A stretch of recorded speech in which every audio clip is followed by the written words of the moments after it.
Bioscope की बातें।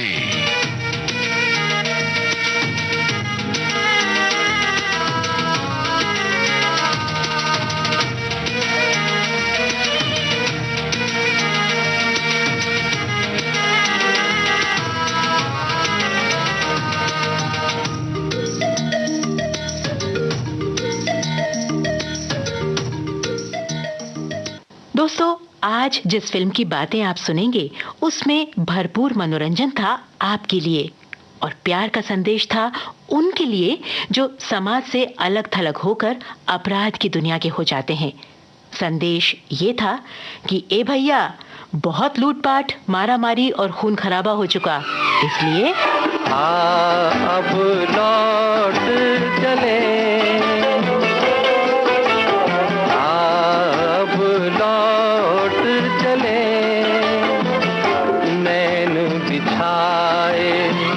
बाहें पसारे, तुझको पुकारे देश तेरा।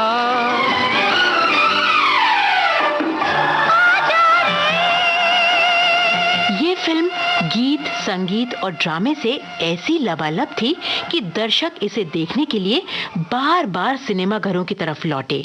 और जाहिर है इसके निर्माता राज कपूर के बैनर आर के फिल्म्स के माथे पर कामयाबी का एक और मुकुट सज गया। बताने की आवश्यकता नहीं कि ये फिल्म थी जिस देश में गंगा बहती है। तो अब शुरू होती हैं इस फिल्म की बातें। जानकारियां बटोरी हैं इसाक मुजावर ने। प्रोग्राम को तैयार करने में मददगार हैं PKA नायर और प्रोग्राम को लिखने, प्रस्तुत करने और बातें सुनाने का काम हर बार की तरह अंजाम दे रहे हैं लोकेंद्र शर्मा। तो आइए सुने कि आज उनकी कलम और आवाज क्या कहती है फिल्म जिस देश में गंगा बहती है को लेकर।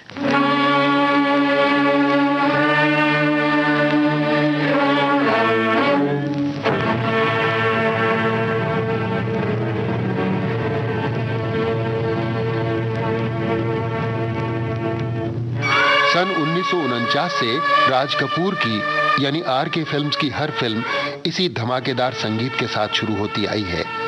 आर के बैनर का ये संगीत फिल्म बरसात से शुरू हुआ था और इसके साथ पर्दे पर जो एम्बलम दिखाई देता है वो भी फिल्म बरसात में राज कपूर और नरगिस के एक प्रेम दृश्य के आधार पर बनाया गया था। राज कपूर को यह निशान इतना अच्छा लगा था कि फिल्म बरसात के पोस्टरों पर भी इसी एम्बलम की तस्वीरें छापी गईं। राज कपूर और नरगिस की रोमांटिक जोड़ी सन 1948 में बनी फिल्म आग के साथ शुरू हुई थी। वैसे फिल्म आग में निगार सुल्ताना और कामिनी कौशल भी थीं, लेकिन बाद की फिल्मों के लिए केवल नरगिस ही रहीं और सन 1956 में प्रदर्शित जागते रहो तक राज कपूर के साथ बनी रहीं। फिल्म आग में राज कपूर ने अपनी प्रेमिका को निम्मी कहकर पुकारा और ये नाम उन्हें इतना भाया कि अगली ही फिल्म बरसात में एक नई अभिनेत्री नवाब जान को ये नाम उन्होंने सौंप दिया। सभी जानते हैं कि बाद में निम्मी कितनी बड़ी हीरोइन बनी, लेकिन नसीब देखिए कि आर के फिल्म्स की किसी फिल्म ने निम्मी को दोबारा मौका नहीं दिया। बहरहाल हिंदी सिनेमा की सबसे मशहूर जोड़ी राज कपूर और नरगिस ने कुल 16 फिल्मों में काम किया, जिनमें 5 आर के बैनर की थीं। फिल्म जागते रहो वैसे बिना हीरोइन वाली फिल्म थी, लेकिन इसके अंतिम दृश्य में नरगिस पूरी फिल्म के प्यासे राज कपूर को पानी पिलाती है और राज कपूर के पानी पीते पीते ही फिल्म समाप्त हो जाती है।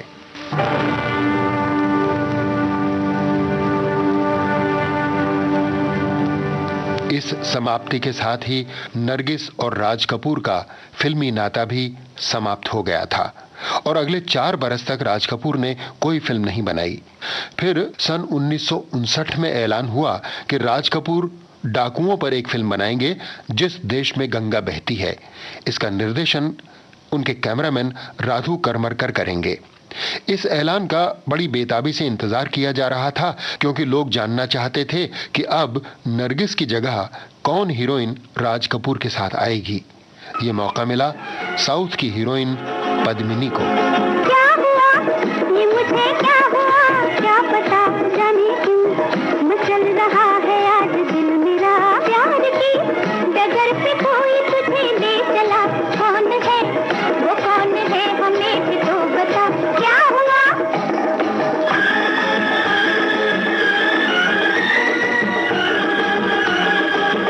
आरके स्टूडियो में जो रुतबा नरगिस का था वो बाद में किसी भी हीरोइन को नसीब नहीं हुआ।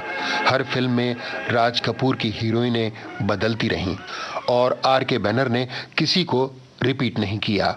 हाँ, पद्मिनी छोटा सा अपवाद रहीं, क्योंकि 10 बरस बाद वे एक बार फिर राज कपूर के साथ आई थीं फिल्म मेरा नाम जोकर में, लेकिन 1/3 हीरोइन बनकर। मेरा नाम जोकर में 2 हीरोइनें और भी थीं, सिमी और रूसी अभिनेत्री किसीना रबियानकिना।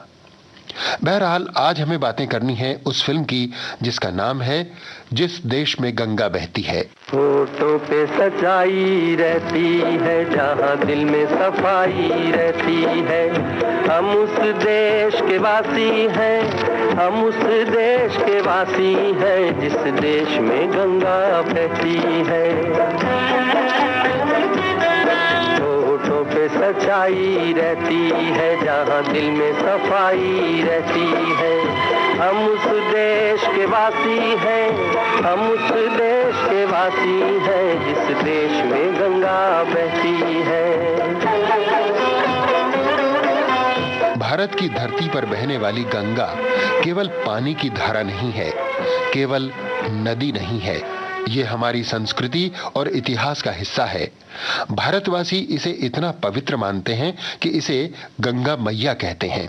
कथा है कि महाराज भगीरथ की तपस्या के कारण गंगा स्वर्ग से पृथ्वी पर उतरी और इसकी धारा को भगवान शंकर ने अपनी जटाओं में ग्रहण किया। ऐसी पौराणिक कथाओं की प्रामाणिकता प्रतीकात्मक होती है, तर्क इनमें बेमानी होता है। इस नाते हम हिमालय की चोटियों को शिव जी की जटा मान सकते हैं और गंगा जल बरसों तक ताजा रहता है। इस वैज्ञानिक सत्य के कारण गंगा को स्वर्ग से उतरा हुआ भी स्वीकार कर सकते हैं। बहरहाल गंगा की इस पवित्रता से हमारे फिल्म निर्माता भी बेशक आकर्षित हुए। ये दूसरी बात है कि गंगा नाम वाली फिल्में केवल माइथोलॉजी के दायरे में ही सिमटी रहीं। सामाजिक फिल्मों ने अपना रुख गंगा की तरफ किया। फिल्म जिस देश में गंगा बहती है के बाद और गंगा की सौगंध, गंगा की लहरें, गंगा और सूरज, गंगा का वचन, गंगा तेरे देश में, गंगा मांग रही बलिदान, गंगा जमुना और गंगा तेरा पानी अमृत जैसे नाम पर्दे पर आने लगे। संयोग देखिए कि राज कपूर निर्देशित अंतिम फिल्म भी गंगा नाम वाली थी, राम तेरी गंगा मैली। ये फिल्म सन 1985 में आई थी, लेकिन राज कपूर का गंगा प्रेम सन 1960 से ही शुरू हो गया था। मेरा नाम राजू घराना अनाम, मेरा नाम राजू घराना अनाम, बहती है गंगा जहाँ मेरा धाम। मेरा नाम राजू घराना अनाम, बहती है गंगा जहाँ मेरा धाम। मेरा नाम राजू। अनाम घराने वाला और गंगा किनारे बसे किसी गांव का रहने वाला ये राजू यानी राज कपूर सीधा साधा, भोला भाला, निपट गंवार और ईमानदार आदमी था। ऐसे आदमी अक्सर गरीब होते हैं, सो वो भी था। और काम क्या करता था जानते हैं? काम नए नित गीत बनाना, गीत बना के जहाँ को सुनाना। कोई ना मिले तो अकेले में गाना, कोई ना मिले तो अकेले में गाना। कविराज कहे न ये ताज रहे, न ये राज रहे, न ये राज घराना। प्रीत और प्रीत का गीत रहे, कभी लूट सका न कोई ये खजाना। मेरा नाम राजू घराना अनाम, बहती है गंगा जहाँ मेरा धाम। मेरा नाम राजू। गीत और प्रीत का अनमोल खजाना अपनी झोली में समेटे ये लोक गायक मजे से ढपली बजाता एक सुनसान जंगल से गुजर रहा था कि अचानक एक पेड़ के सहारे अध लेटे एक खूंखार आदमी ने अपनी बंदूक उसके सामने तान ली। बंदूक? तुम्हारे पास कोई हथियार हो तो निकालो। ये हथियार है जी। डरते डरते राजू ने अपनी झोली में से हथियार निकाला। मेज पर बैठकर छुरी कांटे से खाना खाते समय जो कांटा इस्तेमाल किया जाता है वही चम्मच नुमा कांटा। इस थैले में कोई कपड़ा है? यहाँ कस के बांध दो। एक बात पूछूं जी, आपने खुद ही अपनी टांग में गोली मार ली है क्या? कौन हो तुम? राजू। राजू कौन? राजू मैं, और कौन? धंधा क्या है? भाट हूं जी। बुंदेलखंड के हर बोले तो आपने सुने ही होंगे, बस मेरे को भी वैसा ही समझिए जी। आप ये पानी पीजिएगा तो गले की सारी खुश्की दूर हो जाएगी और वो ठंड पहुंचेगी आत्मा के भीतर कि ये सारा दुख दर्द भूल जाइएगा। लीजिए, पीजिए पीजिए। ये कोई मामूली पानी नहीं है, गंगा जी का जल है जी। मुझे उठाओ, उस खंडर तक ले चलो।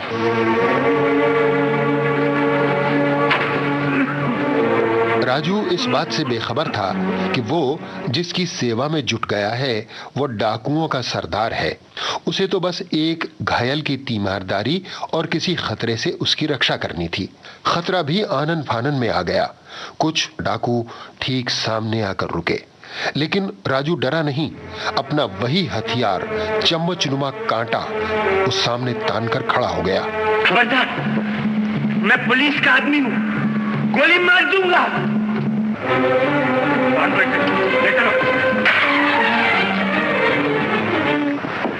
पुलिस का आदमी? मैं गंगा जी की कसम खाता हूँ। दरिया तो चौकस याद आया है, लेकिन तेरी हड्डियां वहां तक नहीं पहुंचे। बोल, पुलिस को हमारे बारे में क्या मालूम है? कुछ भी नहीं मालूम जी। जी मुझे कैसे पता कि पुलिस को आपके बारे में कुछ मालूम है कि नहीं? मैं पुलिस का आदमी नहीं हूँ जी। तो फिर फौज का आदमी है? जी नहीं। तो फिर किसका आदमी है? मैं भगवान का आदमी हूँ। भगवान का आदमी? ये कैसी बस्ती है जी, यहाँ बात पीछे करते हैं, थप्पड़ पहले मारते हैं। थप्पड़ के बाद लात और घूंसे भी शुरू हो जाते अगर डाकुओं के घायल सरदार ने टोका नहीं होता। यही है मेरी जान बचाने वाला। ये जान लेने वाला है सरदार? पूछिए, खुद ही बोला था कि नहीं मैं पुलिस का आदमी हूँ। और वो जो अभी उधर बोला था मैं भगवान का आदमी हूँ, वो झूठ था। झूठ? गंगा जी की कसम खाने के बाद कोई झूठ बोल सकता है? गंगा जी कोई मामूली नदी नहीं है, शिव जी की जटा से निकलती है। यूं मैं फिर कहता हूँ सरदार, ये पुलिस का आदमी। ठहरो राका, अगर ये पुलिस का आदमी है तो इसके पास कोई ना कोई हथियार होना चाहिए ना? जी, तो ये हथियार निकला था इसके झोले से। ये हथियार के नाम पर वही था राजू के पास, चम्मच नुमा कांटा। ऐसा हथियार कि देखते ही सरदार की बेटी कम्मो को मजा आ गया। इस हथियार से तो तुम आते वाते मारते होगे? जी नहीं, इस हथियार से अंग्रेज लोग खाना खाते हैं जी। मगर सरदार ये पुलिस का। मगज मत चाटो राका, मैंने इसका नमक खाया है। जाओ जाओ, आज से तुम हमारे मेहमान हो। आप लोगों की बस्ती में मेहमान भी आते हैं? क्यों जी, हम लोग इंसान नहीं है क्या? नहीं, मेरा मतलब ये था जी कि मेहमान लोग आकर वापस भी जाते हैं। भीतर की गुफा में डाकुओं के सरदार से मेहमान का रुतबा पाकर राजू बाहर आया तो उसकी मुलाकात हुई डाकुओं की बाकी टोली से। मेरा नाम राजू है। नमस्ते। माफ कीजिए, नमस्ते का जवाब इस तरह नहीं, इस तरह देते हैं जी। पुलिस वाले की नमस्ते का कमाल है, इस बात का तो फैसला हो चुका है जी। सरदार जी ने और उनकी बेटी ने मेरी गंगा जी की कसम का विश्वास भी कर लिया है जी। भीमू, ओ भीमू, सुना? हाँ भैया, पांडे आए, पांडे गंगा घाट से। तब तो ये स्नान किए बिना भोजन नहीं करेंगे। ये लीजिए महाराज। तो पांडे मारिए। ठीक है, अभी बताता हूँ मैं कौन हूँ। होठों पे सच्चाई रहती है, जहाँ दिल में सफाई रहती है। हम उस देश के वासी हैं, हम उस देश के वासी हैं, जिस देश में गंगा बहती है। होठों पे सच्चाई रहती है, जहाँ दिल में सफाई रहती है। हम उस देश के वासी हैं, हम उस देश के वासी हैं, जिस देश में गंगा बहती है। गीत और संगीत के लिए राज कपूर की फिल्में मशहूर रही हैं। शंकर जयकिशन, मुकेश, शैलेंद्र और हसरत, ये पांचों राज कपूर के संगीत पांडव थे। इनकी मदद से आर के फिल्म्स ने कई बार बॉक्स ऑफिस का महाभारत जीता। लेकिन फिल्म जिस देश में गंगा बहती है की प्लानिंग के दौरान शंकर जयकिशन थोड़ा बुझे हुए थे। उनका सोचना था कि डाकुओं की कहानी में गानों की जगह कहां होगी। लेकिन कहानी भले ही डाकुओं की थी, फिल्म राज कपूर की थी। सो एक या दो नहीं, पूरे 9 गानों की सिचुएशन तलाश कर ली गई और डाकुओं की ये फिल्म एक म्यूजिकल फिल्म बन गई। दुल्हन बनूंगी मैं, डोली चढ़ूंगी मैं, दूर कहीं मालम के दिल में रहूंगी मैं। तुम तो पराए हो, यूं ही ललचाए हो, जाने किस दुनिया से, जाने क्यों आए हो, जाने क्यों आए हो। बेगानी शादी में अब्दुल्ला दीवाना, ऐसे मनमौजी को मुश्किल है समझाना। बेगानी शादी में अब्दुल्ला दीवाना, ऐसे मनमौजी को मुश्किल है समझाना, है ना। शंकर जयकिशन बहुत गुणी संगीतकार थे। ढेरों धुनें उनके पास हमेशा तैयार रहती थीं। आर के फिल्म्स की बरसात, आवारा, आह या श्री 420 देखिए तो आश्चर्य होता है कि बैकग्राउंड म्यूजिक में कई जगह ऐसी धुनें सुनाई देती हैं जो बाद की फिल्मों में सुपरहिट गानों के रूप में सामने आई। फिल्म जिस देश में गंगा बहती है भी अपवाद नहीं थी।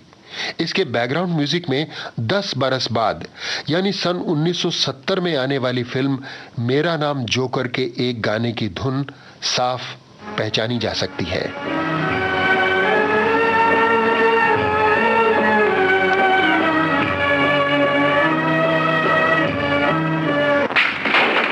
कम्बो जी, आप इस वक्त, बोलिए क्या सेवा कर सकता हूँ?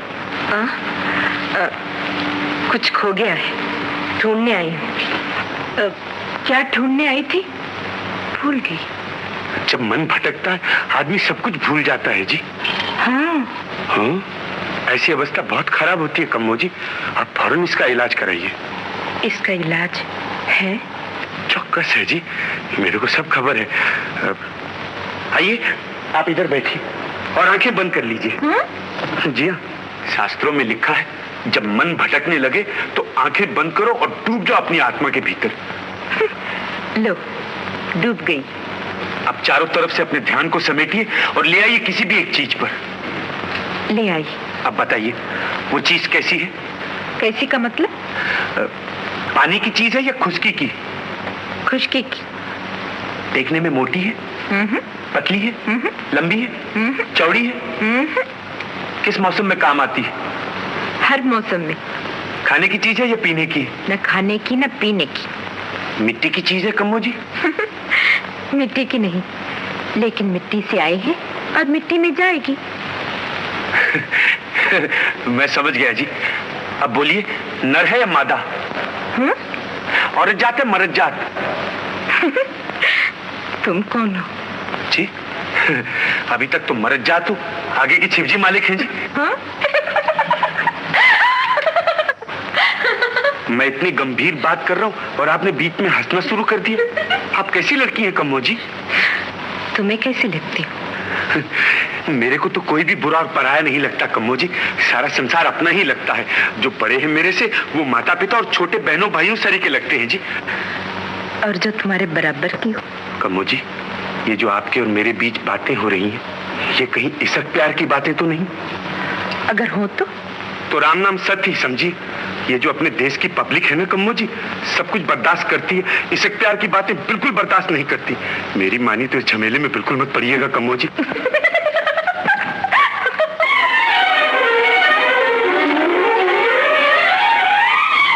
राजू का भोलापन और मासूमियत कम्मो को शुरू से ही भा गई थी, मगर बच्चों जैसा सरल राजू कम्मो के जवां जज्बात को क्या समझता। सो वो बार बार यही कहता रहता कि उसे यहां से जाना है, बस जाना है। गोली दाग दूंगी। ठीक है जी, डाकू बदमाश और करते ही क्या है? बंदूक तपनते हम दुनिया के भले के लिए चलाती। दुनिया के भले के लिए? हाँ, अमीर गरीब को बराबर करने के लिए। अमीर गरीब बराबर? हम वो हैं जो अमीर को थोड़ा सा गरीब और गरीब को थोड़ा सा अमीर करते हैं। हम दुनिया बराबर करते हैं, समझे? कम्मो जी, तुम लोग सोशलिस्ट हो? क्या? सोशलिस्ट।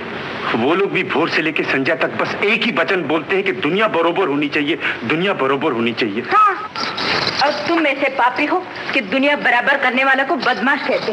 ओए ओए ओए, जाओ जाओ, राम राम। कम्मो जी, आप मेरे को माफी दे दो, मैं पापी आदमी नहीं हूँ, बड़ा मूर्ख हूँ जी। अंदर की बात मैं समझा ही नहीं था। इतना बड़ा काम करते हैं आप लोग, तो मुनि महात्मा हैं। तो खाओ कसम, फिर कभी यहाँ से जाने का नाम नहीं लोगे। मैं गंगा जी की कसम खाता हूँ, अब तो यहीं रहूंगा और तुम लोगों के साथ मिलकर दुनिया बरोबर करूंगा। अब फौरन माफी दे दो जी। हाँ हाँ, दे दी माफी। मैं भी कितना भाग्यवान हूँ कि ऐसे धर्म कर्म वाले जत्थे में भर्ती हो गया।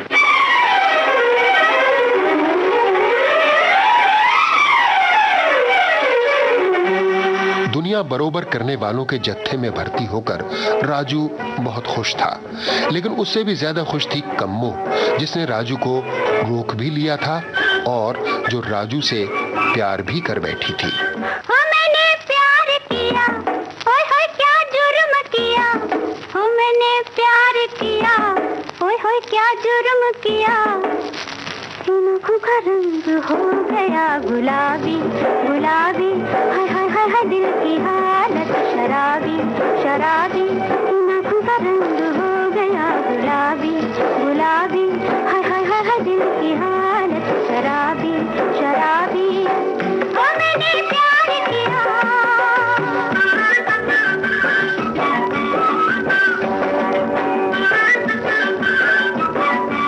औरत के शरीर के उतार चढ़ाव किस किस ढब से रसीले अंदाज में पर्दे पर पेश किए जा सकते हैं, इस कलाकारी के राज कपूर महारथी थे। नरगिस के रहते तो शायद फिर भी एक मर्यादा थी, लेकिन फिल्म जिस देश में गंगा बहती है से राज कपूर की फिल्मों का यह पक्ष बखूबी सामने आया। सन 1978 में आई उनकी फिल्म सत्यम शिवम सुंदरम और सन 1985 में आई राम तेरी गंगा मैली को शरीर प्रदर्शन की कला का क्लाइमैक्स कहा जा सकता है। लेकिन इसकी शुरुआत शायद फिल्म जिस देश में गंगा बहती है के इसी गाने के साथ हुई थी। थर मन मेरा कांपे, आँख मेरी शर्माए,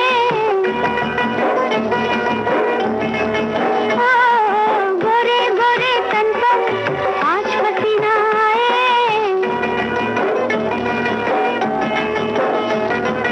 हाय कहाँ तक दिल संभालूं, तीर का चुभा कैसे निकालूं।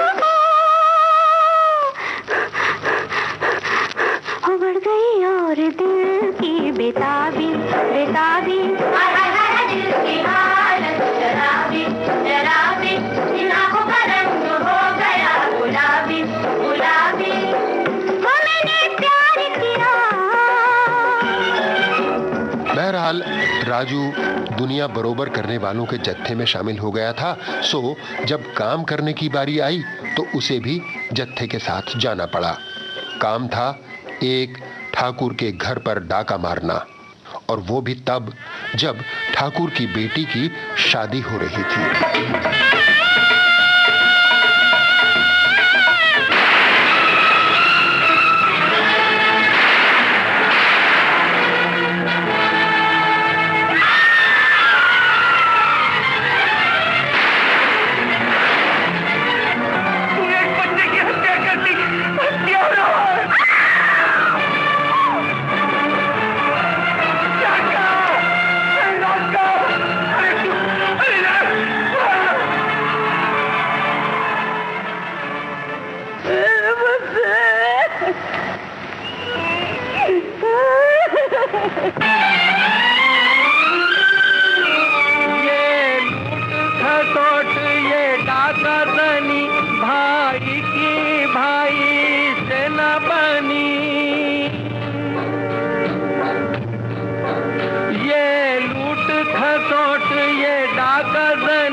क्या कुछ सहती है, उस देश में ये भी होता है। जिस देश में गंगा बहती है, उस देश में ये भी होता है।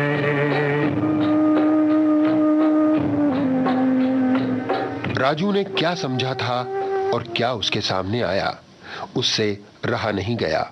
वो सीधा पुलिस सुपरिंटेंडेंट के पास जा पहुंचा और उन्हें बताया कि अब डाकू राजगढ़ पर डाका डालने वाले हैं। लेकिन इसका क्या सबूत है कि तुम हमें राजगढ़ के बारे में सच्ची खबर दे रहे हो?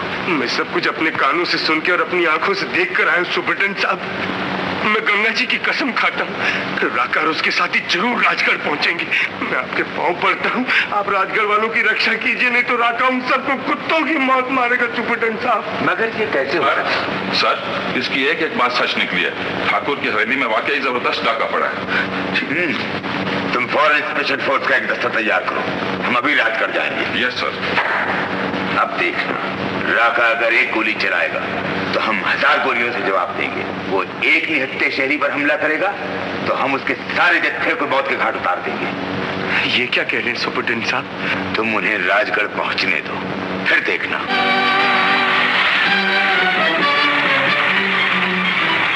ये क्या कर बैठा था राजू? राजगढ़ के लोगों को बचाने की कोशिश में वो डाकुओं की मौत का परवाना बन गया था। वो दौड़ता हुआ उस रास्ते पर जा पहुंचा जिधर से राका और उसके साथी अपने खूनी इरादों के साथ राजगढ़ की तरफ बढ़े आ रहे थे। राजगढ़ में पुलिस पहुंच गई है राका। अगर तुम लोगों को जरा भी अपनी जान का फिक्र है तो यहीं से वापस पलट जाओ वापस। राजगढ़ में पुलिस? तुम्हें कैसे खबर हुई? खबर कैसे नहीं होगी, मैं ही तो पुलिस को लाया हूँ। ये हमें चकमा तो नहीं दे रहा? नहीं, मैं गंगा जी की कसम खाता हूँ। अच्छा, जाओ तुम आगे जाकर जांच कराओ। नहीं, तुम मत जाओ। वहाँ बड़ी बड़ी गन मशीनें राइफलें आ गई हैं। राका इसे रोक ले, ये गरीब आदमी है, ये मारा जाएगा, ये बाल बच्चे वाला आदमी है राका। नहीं, मत जाओ।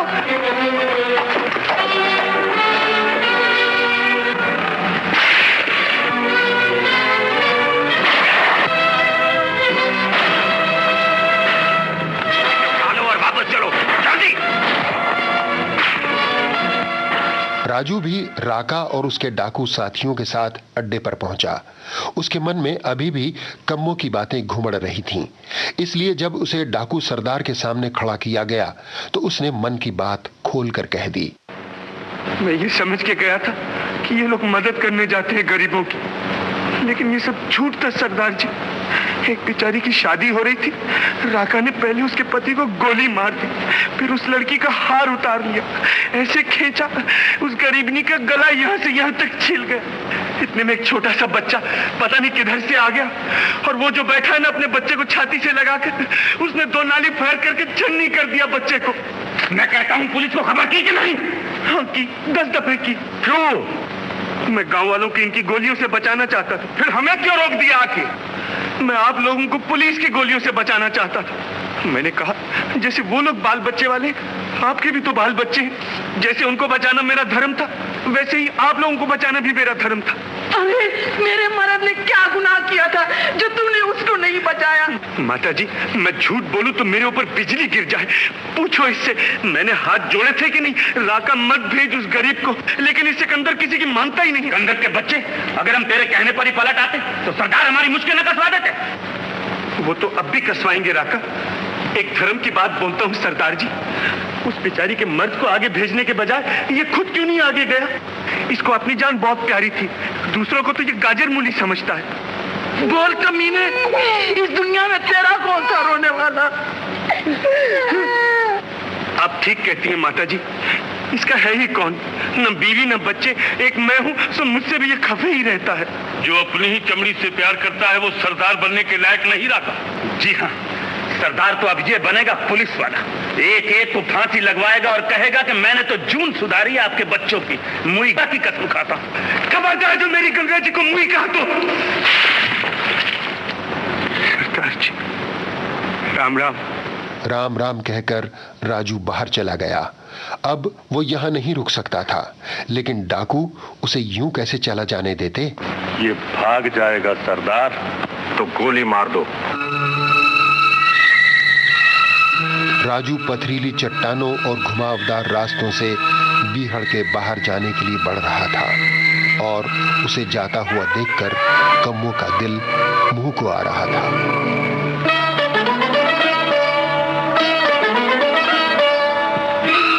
राजू, मत जाओ राजू, सुनो, आगे बड़ी गहरी और भयानक खाइयां है, तुम भटक जाओगे राजू, मत जाओ।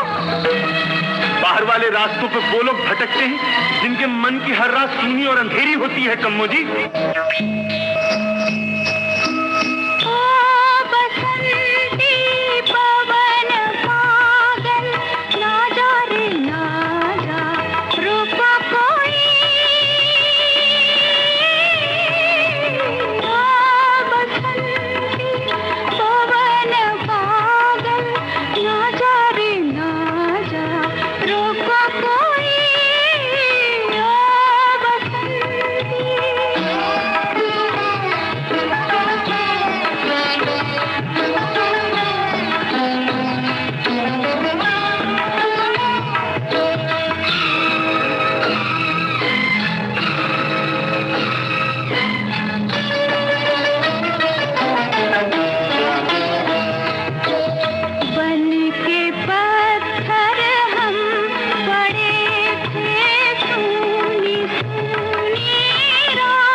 राजू के पीछे पीछे थी उसे रोकने के लिए, और कम्मू के पीछे पीछे था डाकुओं का दल राजू को दुनिया से रुखसत करने के लिए।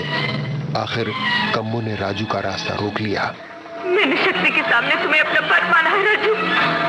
कम्मू! बापू, मैंने शक्ति की सौगंध खाई है, मैं इसी को बनूंगी बापू। एक डाकू की लड़की पुलिस वाले से शादी करेगी? गोली मारिए सरदार! उसने शक्ति की सौगंध खाई है, ये शादी नहीं होगी सरदार!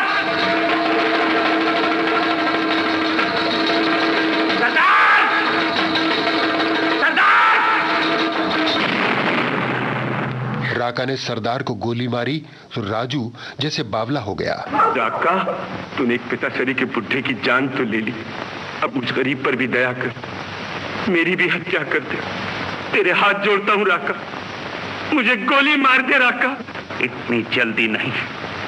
जिस शक्ति माँ के सामने कम्मो ने इसे अपना बर मारे, उसी शक्ति के सामने पहले कम्मो से शादी करूंगा और फिर इसकी बलि चढ़ाऊंगा।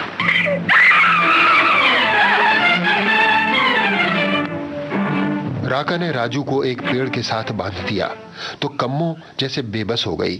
अब राका सरदार बन चुका था और डाकुओं का पूरा दल उसके कहे में था। कम्मो रोती बिलखती भौजी के पास पहुंची। राजू और कम्मो की जिंदगी को राका के चंगुल से बचाना भौजी का धर्म था। सो थोड़ी देर बाद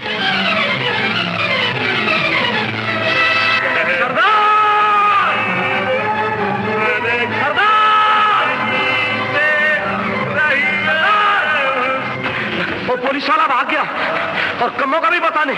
तो तुम मचान पर क्या कर रहे थे? जिस बस्ती से गुजरेंगे वो बस्ती जला दूंगा। जिस घर में छुपेंगे उस घर को उजाड़ दूंगा। इधर राका क्रोध से पागल हो रहा था और उधर राजू कम्मो को लेकर पुलिस सुपरिंटेंडेंट साहब के घर पहुंचा। यहां उसे बताया गया कि अब कम्मो को पुलिस के साए में रहना पड़ेगा। सुपरिटेंडेंट साहब, इसमें कम्मो बेचारी का क्या कसूर है? खून खराबा तो राका ने किया है जी। जिस कम्मो के लिए राका ने इतना खून खराबा किया है वो यहाँ भी जरूर पहुंचेगा, इसलिए कम्मो यहीं रहेगी और उस पर 24 घंटे कड़ा पहरा रखा जाएगा। लेकिन सुपरिटेंडेंट साहब, अगर राका यहाँ आ गया तो बड़े वो छोटे छोटे बच्चों को भी छन्नी कर देगा। इसीलिए तुम दुहाइयां देते हो कि वो भी बाल बच्चे वाले हैं। अगर उन्हें अपने बच्चों का इतना ख्याल है तो दूसरों का खून क्यों करते हैं? मूर्ख और अंधे हैं सुपरिटेंडेंट साहब, इसलिए। तो फिर कानून भी एक तरह से अंधा है जो कहता है हत्या करने वाले को फांसी लगनी चाहिए। कानून ये नहीं कहता कि अंधों को आंखें मिलनी चाहिए। आंखों से मतलब? मैं बताता हूँ सुपरिटेंडेंट साहब, ये सारी खिड़कियां बंद हो, घर में अंधेरा ही अंधेरा हो तो सूरज की रोशनी अपने आप अंदर कैसे आएगी? किसी न किसी को तो हिम्मत करनी ही पड़ेगी, ये खिड़कियां खोलनी ही पड़ेगी। एक पत्थर खिड़की का कांच तोड़ता हुआ भीतर आकर गिरा। पत्थर के साथ एक कागज बंधा हुआ था। पुलिस सुपरिंटेंडेंट साहब ने कागज को खोला। उसमें लिखा था, कम्मो और राजू को पूनम की रात से पहले चंबल के किनारे पहुंचा दो। अगर तुमने हमारा हुक्म नहीं माना तो हम तुम्हारी बीवी और बच्ची का खून कर देंगे। तुम्हारा बाप राका। आने दो इन खूनियों को, एक एक को फांसी दिलवाऊंगा। सुपरिंटेंडेंट साहब ऐसी धमकियों से डरने वाले ऑफिसर नहीं थे, लेकिन राजू का कलेजा हिल गया। यदि राका ने अपना नापाक इरादा पूरा कर लिया तो क्या सुपरिंटेंडेंट साहब के बीवी बच्चों का खून राजू के माथे नहीं होगा? इस बोझ को लेकर वो जिएगा कैसे? मन की उथल पुथल ने उस रात राजू को सोने नहीं दिया। कबीर सोया क्या करे, उठ न रोवे दुख, जाका बासा गोर में, सो क्यों सोवे सुख।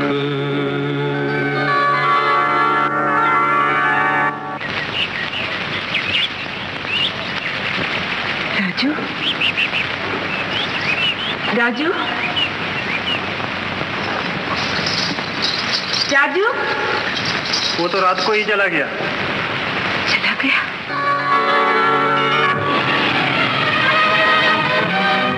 राजू सीधा राका के सामने जा पहुंचा।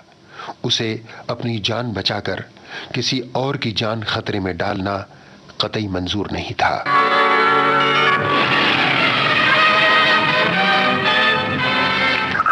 कैसे हैं तुम्हारे सुपरिटेंडेंट साहब? वो तुम लोगों से बहुत खफे हैं राका। वो बोलते हैं मैं एक एक को फांसी लगवाऊंगा। और तुम्हें भेजा है हमारे गलों का नाप लेने के लिए? हाँ, मैं अपने आप आया हूँ जी, और इस बात का फैसला करने आया हूँ कि न तुम उनकी बीवी और बच्ची की हत्या करो और न वो तुम लोगों को फांसी लगवाएं। अच्छी बात है, जैसा तुम कहोगे वैसा ही होगा। जाओ, जहां तुम्हारा जी चाहे आराम से टिक जाओ। राका ने राजू को बांधा नहीं, लेकिन मन ही मन एक नई चाल को गिरह से बांध लिया। उसने सुपरिंटेंडेंट साहब को एक और खत भेजा। दूसरा खत? बेटा सुपरिंटेंडेंट, ये तुम्हारी बदकिस्मती है कि राजू फिर हमारे कब्जे में आ गया है। अब तुम अगर अपने इस चहीते जासूस की खैर चाहते हो तो मेरी कम्मों को फौरन चंबल नदी के किनारे वाले सूरज देवता के मंदिर में पहुंचा दो, वरना हम पूनम की रात को राजू का कटा हुआ सर तुम्हारे पास पहुंचा देंगे। तुम्हारा बाप राका। राम सिंह, तुम इसे फौरन पुलिस स्टेशन ले जाओ, मैं अभी आता हूं। राका ने जिस आदमी को यह खत लेकर भेजा था वो पहरे पर तैनात पुलिस के हाथों पकड़ा गया। वो आदमी भौजी का घरवाला था। अपने बच्चे के बाप की गिरफ्तारी की खबर सुनी तो भौजी जैसे बावली हो गई। कहाँ है इसका बाप? कम्मो को वापस फुसलाने के लिए ही भेजा था ना मेरे घर वाले को। उसके साथ तेरी शादी भी हो गई क्या? बोल, तेरा घर संसार बस गया ना? जाओ, अपना अपना माल दबाओ। अरे उससे क्या गाड़ता है? ये ले, ले ये, ले, और ये ले मिट्टी, ले, डाल मेरे इकलौते पर। देखता क्या है? डाल दे मिट्टी। उधर क्या देखता है?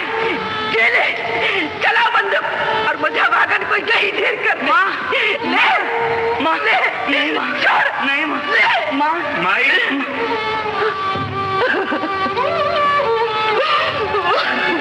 माई, तुझे ढेर ही होना है तो यहाँ क्यों मरती है? मेरे साथ चल और दे अपने प्राणों की आहुति। आहुति? मेरे मरने से इसका बाप बच जाएगा? वो तो मैं नहीं कह सकता, लेकिन इतनी बात स्टाम्प पे लिख के दे सकता हूँ, तेरा जग्गू बच जाएगा माई। जग्गू बच जाएगा? उस पगले की आखिरी निशानी बच जाएगी, जिसने ये नहीं सोचा कि हल से अनाज पैदा होता है और बंदूक से सुहागने विधवा बनती है। चल।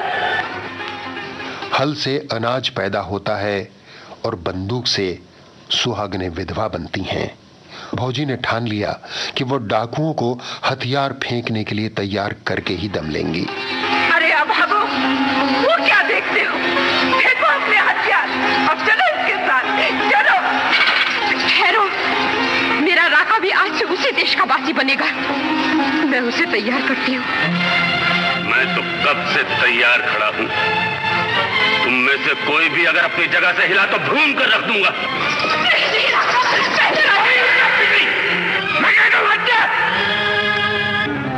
चल रे पुलिस वाले। नहीं, नहीं राजू, नहीं। इसे छोड़ दे भौजी, नहीं तो तेरे जग्गू को अभी छन्नी करता हूँ। मेरे को इस नाली का जरा भी डर नहीं राका। इन सबको आंखें मिल गई हैं। अब तू मेरे को मार भी दे तो कोई चिंता नहीं।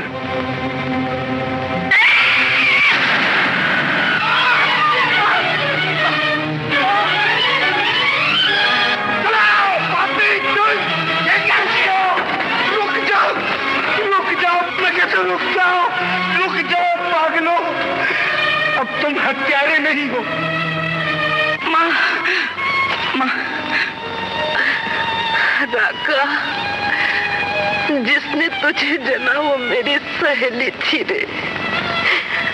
पर बेटे, इसमें तेरा कोई कसूर नहीं, तेरा धंधा ही ऐसा है।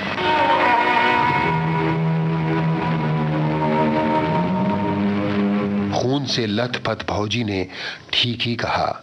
डाकुओं का तो धंधा ही ऐसा है, खून खराबे का धंधा।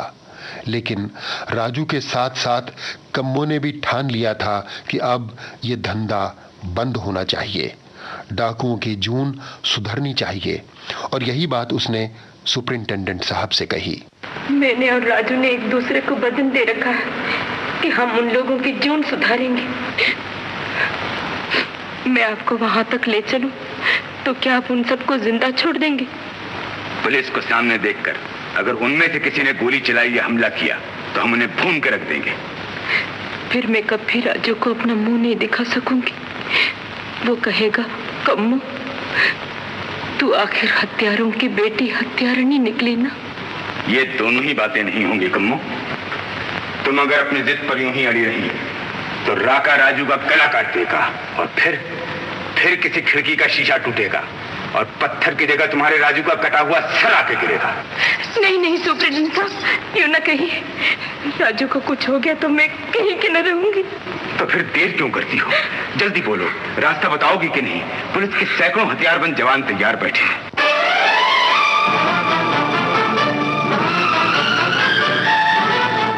पुलिस वाले जान लेने के लिए नहीं, जान बचाने के लिए गोली चलाते हैं। और ये बात सुपरिंटेंडेंट साहब को बताने की जरूरत नहीं थी। उधर राजू का कहा मानकर डाकुओं ने पुलिस की शरण में जाना कबूल कर लिया। भूले और भटकों को उनकी माँ के पास वापस ले जा रहा। मेरी लाज रख लेना गंगा माई। राजू भौजी के बेटे जग्गू का हाथ पकड़े डाकू दल के आगे आगे बीहड़ के रास्ते पर बस्ती की ओर बढ़ चला। उसके पीछे पीछे मौत के सौदागर जिंदगी की तरफ लौट रहे थे। अब लौट चले, अब लौट चले, नैन बिछाए बाहें पसारे, तुझको पुकारे देश तेरा। अब लौट चले, अब लौट चले, नैन बिछाए बाहें पसारे, तुझको पुकारे देश तेरा।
इधर देख, ये जितनी औरतें हैं, ये तेरी माताएं बहनें, ये बच्चे तेरे भाई भतीजे हैं। इनके दिल की पुकार सुन राका, ये तेरे अपने हैं। इनकी खातिर अपने हाथ रोक ले और हथियार फेंक दे। तुम सब अपने हथियार फेंक दो।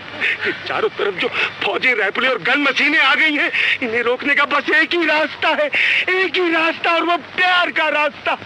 प्यार का रास्ता राका, प्यार का रास्ता। फेंक दो राका, फेंक दो बंदूक।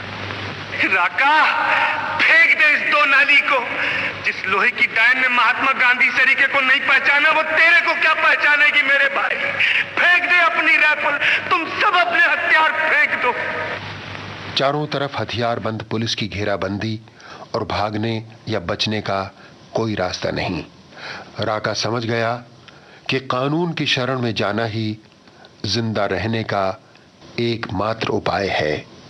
उसने बंदूक फेंक दी।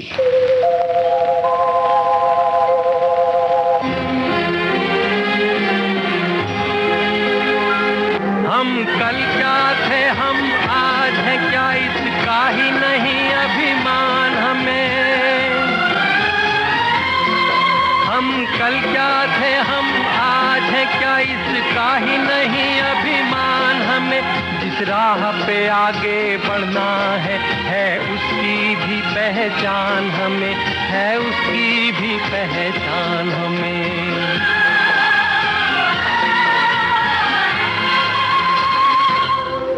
इस धारा को किसने रोका, ये बंध के भला कब रहती है।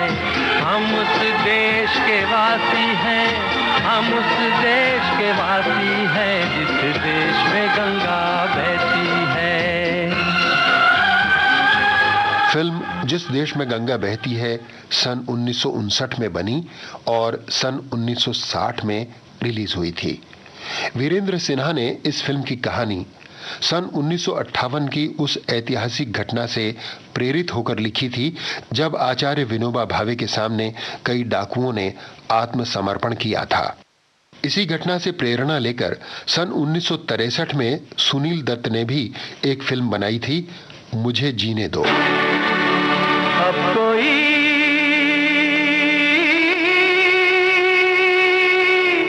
गुलशन न उजड़े,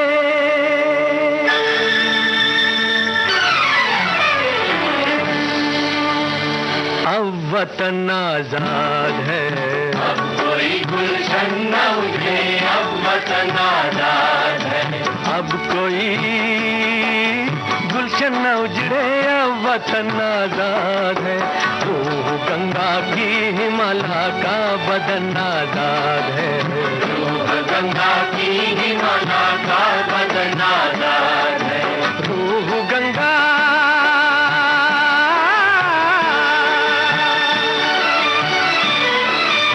डाकुओं की जिंदगी पर बनी फिल्म जिस देश में गंगा बहती है सबसे अलग और सबसे निराली फिल्म है, क्योंकि इस फिल्म का हीरो न डाकू है, न पुलिस ऑफिसर, न वो घूंसेबाजी करता है, न तलवार बंदूक चलाता है। उसके पास केवल भोलापन, सरलता और सच्चाई है।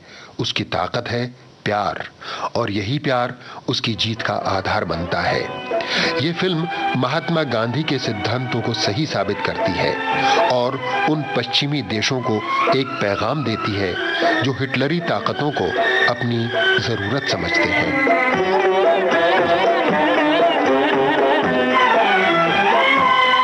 कुछ लोग जो ज्यादा जानते हैं इंसान को कम पहचानते हैं। कुछ लोग जो ज्यादा जानते हैं इंसान को कम पहचानते हैं। ये पूरब है, पूरब वाले हर जान की कीमत जानते हैं, हर जान की कीमत जानते हैं। मिलजुल के रहो और प्यार करो, एक चीज यही जो रहती है। हम उस देश के वासी हैं, हम उस देश के वासी हैं जिस देश में गंगा बहती है। फिल्म जिस देश में गंगा बहती है टाइटल से लेकर संवादों तक में गंगा का जयगान करती है, लेकिन कहानी की सारी घटनाएं चंबल के किनारे पर होती हैं। चंबल के बीहड़ डाकुओं के लिए मशहूर हैं और वहां जाना खतरनाक भी है और मुश्किल भी। इसके बावजूद राज कपूर अपनी यूनिट को लेकर वहां गए, शूटिंग की और लोगों ने पहली बार चंबल के बीहड़ पर्दे पर देखे। शूटिंग के दौरान इन बीहड़ों में एक मजेदार वाकया भी हुआ। कुछ ही महीने पहले चंबल के डाकुओं ने विनोबा भावे के सामने आत्मसमर्पण किया था और यह घटना अभी बहुत ताजा थी। आरके यूनिट के एक कलाकार नाना पलशिकर कद काठी में विनोबा भावे जैसे ही थे, दुबले पतले। एक दिन नाना पलशिकर विनोबा जी का रूप धरकर एक सुनसान जगह पर बैठ गए। कुछ डाकुओं ने उन्हें देख लिया और तुरंत फुरत उनके सामने आकर उनके चरणों में अपनी बंदूकें धर दी। जीते हार सैकड़ों तीर से तलवार से, जीते हार सैकड़ों तीर से तलवार से, मेरे साथ मुस्कुरा दिल को जीत प्यार से, मेरे साथ मुस्कुरा दिल को जीत प्यार से। विचार कर ले विचार कर ले, नहीं तो पीछे पछताएगा। प्यार कर ले, नहीं तो फांसी चढ़ जाएगा, फांसी चढ़ जाएगा, फांसी चढ़ जाएगा। प्यार कर ले। राज कपूर फिल्म निर्माण के जैसे वट वृक्ष थे, फिल्म पर पूरी तरह छाए रहते थे। लेकिन जैसे वट वृक्ष के नीचे कोई और पौधा नहीं पनप सकता, राज कपूर के साथ आर के बैनर के लिए काम करने वाले डायरेक्टर्स भी एक फिल्म तक ही सीमित रहे। केवल फिल्म आह के निर्देशक राजा नवाथे को अपवाद मान लें तो बुट पॉलिश के निर्देशक प्रकाश अरोड़ा, अब दिल्ली दूर नहीं के निर्देशक अमर कुमार और जिस देश में गंगा बहती है के निर्देशक राधु करमरकर सुपरहिट फिल्मों के बावजूद दोबारा डायरेक्टर नहीं बन पाए।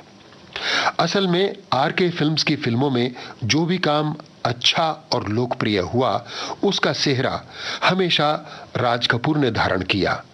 वैसे जिस देश में गंगा बहती है फिल्म ने एम.आर. अचरेकर को कला और जी.जी. मयेकर को सर्वश्रेष्ठ संकलन का पुरस्कार दिलवाया और इसी फिल्म के लिए स्वयं राज कपूर ने भी सर्वश्रेष्ठ अभिनय के फिल्म फेयर पुरस्कार का सामना किया जीवन में पहली बार। हम भी हैं, तुम भी हो, दोनों हैं आमने सामने।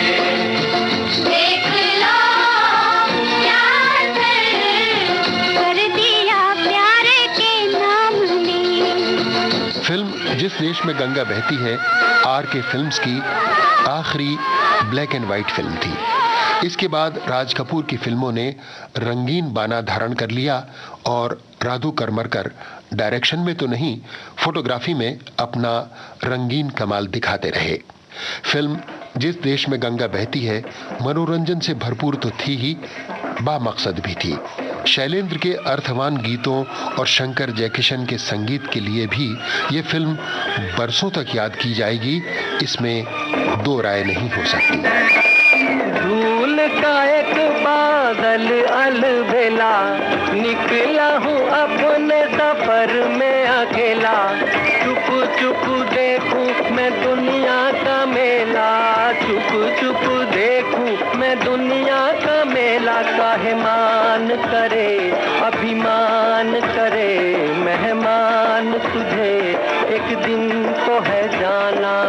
ढपली उठा आवाज मिला, गा मिल के मेरे संग प्रेम तराना। मेरा नाम राजू घराना अनाम, मेरा नाम राजू घराना अनाम। बहती है गंगा जहाँ मेरा धाम, मेरा नाम राजू घराना अनाम। बहती है गंगा जहाँ मेरा धाम, मेरा नाम। दोस्तों, आज आपने सुनी फिल्म जिस देश में गंगा बहती है की बातें, यानी राज कपूर की बातें। इन बातों में जो जानकारियां थीं, उनके लिए जिम्मेदार थे इसाक मुजावर और प्रोग्राम को बनाने में मददगार थे PKA नायर। प्रोग्राम को लिखने और बातें आपको सुनाने का काम किया लोकेंद्र शर्मा ने, जो इस प्रोग्राम के प्रोड्यूसर भी थे। अब अगले हफ्ते तक राम राम।